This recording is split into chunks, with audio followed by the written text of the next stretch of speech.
Hello everyone, welcome back to JRF Niti. और मैं आप लोगों के लिए एक इम्पोर्टेंट सेशन लाई हूँ जो कि हाल ही में यूजीसी नेट का रिजल्ट आया। और उसके बाद जो है आप लोगों के रिजल्ट को लेकर बहुत ज़्यादा अलग अलग आपका जो है कंटेक्स्ट जो है वो बन रहा है। सबसे पहले आपका रिजल्ट जो दिखाया गया है आपके सामने, जो आपके स्कोर कार्ड में लिख कर आया, उतना क्वेश्चंस आप लोगों के लिए सही था या फिर कम कर कर आपके स्कोर कार्ड में बताया गया? क्या आप लोगों के आंसर की जो चैलेंज किया गया है वो आप लोगों को जो है आंसर चेंज करके भी आया, या वही प्रोविजनल आंसर की को फाइनल आंसर की में बस बदल कर जो है नाम बदल कर जो है वो आ गया? या फिर जो बच्चे, जितने भी बच्चे जिसका जीआरएफ हुआ है, क्या एक्चुअल में उतने बच्चे का ही जीआरएफ हुआ है, या फिर नंबर ऑफ आपका स्टूडेंट्स जो लिया हुआ है, दिखाया हुआ है आपके सामने, सिर्फ उनका ही हुआ है? या फिर आपका जो इस बार का जो रिजल्ट है वो बहुत बड़ा एक स्कैम है? तो इन चीजों को लेकर मैं आप लोगों के साथ डिस्कस करूंगी। सबसे पहले बात, तो जब रिजल्ट आया, एक तो सर्वर इशू, बहुत सारे बच्चों को मतलब पूरे रातों का नींद खराब हुआ। उसके बावजूद भी अगले दिन उनको एग्जाम का जो स्कोर कार्ड है, उनका अपना अपना स्कोर कार्ड है, वो देखने को जो है उसके लिए इंतजार करना पड़ा। और यानी कि पूरा रात लग गई, पूरा दिन लग गई, तब जाकर मतलब एक दो दिन भी लग गए बहुत सारे बच्चों का, तो तब जाकर उनका रिजल्ट जो है वो ओपन हुआ। और जब रिजल्ट ओपन हुआ तो उनका जो स्कोर जो उन्होंने कैलकुलेट किया पहले प्रोविजनल आंसर की के साथ, बट जब फाइनल आंसर की आया उसके साथ भी कैलकुलेट करने के बाद जब जो नंबर बन रहे थे, सपोज मान लो किसी बच्चे का 100 क्वेश्चंस करेक्ट हो रहा था, तो स्कोर कार्ड में जब उनका फाइनल रिजल्ट आया तो उसमें सीधा सीधा 95 क्वेश्चंस करेक्ट लिख कर आया। तो क्या ये एनटीए साइड से प्रॉब्लम है, या फिर उन्होंने आंसर जो है वो चेंज कर दिया? ये हुआ क्या है?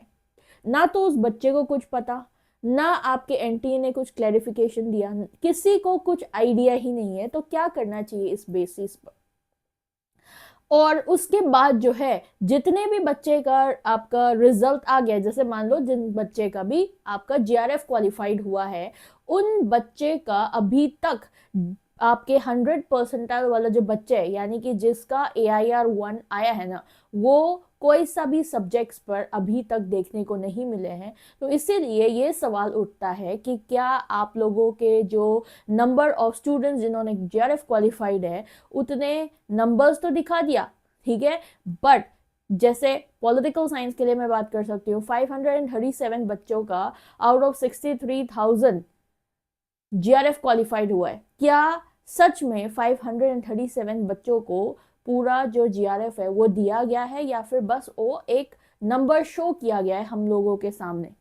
ठीक है, तो इस चीज को लेकर एक नया क्लैरिटी, एक नया ट्रांसपेरेंसी जो है वो लेकर आनी चाहिए। हम लोगों को ऐसा लगता है एज अ फर्टर्निटी जो यूजीसी नेट कैटेगरी में काम कर रहे हैं, हम लोगों को लिटरली ऐसा लगता है कि एक नया ट्रांसपेरेंसी जो है वो लेकर आनी चाहिए। और उसी के साथ साथ आप लोगों के एक इम्पॉर्टेंट चीज जो कि मैं डिस्कस करना चाहूंगी, क्वेश्चंस के जो पैटर्न है या फिर क्वेश्चंस का जो लेवल है, जिस तरीके का क्वेश्चन सेट हो रहा है, क्योंकि एक असिस्टेंट प्रोफेसर बनने जा रहे हैं ये एग्जाम को क्वालिफाइड होने के बाद, ठीक है, और आप लोगों के पीएचडी कैटेगरी पर, पीएचडी के लिए आप एक पीएचडी स्कॉलर बनने जा रहे हैं, तो उस बेसिस पर इस तरीके का फैक्चुअल कंटेंट से आप लोगों को जज करना ये बिल्कुल भी सही चीज नहीं है। क्योंकि आप लोगों के जो आइडिया है आपके पेपर को लेकर, आपके जो पेपर 2 है उसको लेकर नॉलेज चेक करनी चाहिए। उसके लिए आप चाहे ये जो रेशियो है ये आप 50-50 कर लो, 50% फैक्ट्स 50% कंसेप्चुअल,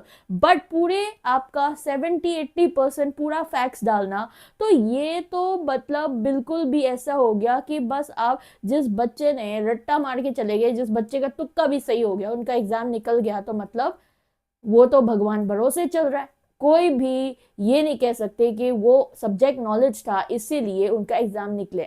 तो ये भी एक बहुत बड़ा झोल है जो कि एनटीए को या फिर यूजीसी को बदलाव जो है वो लेकर आनी चाहिए।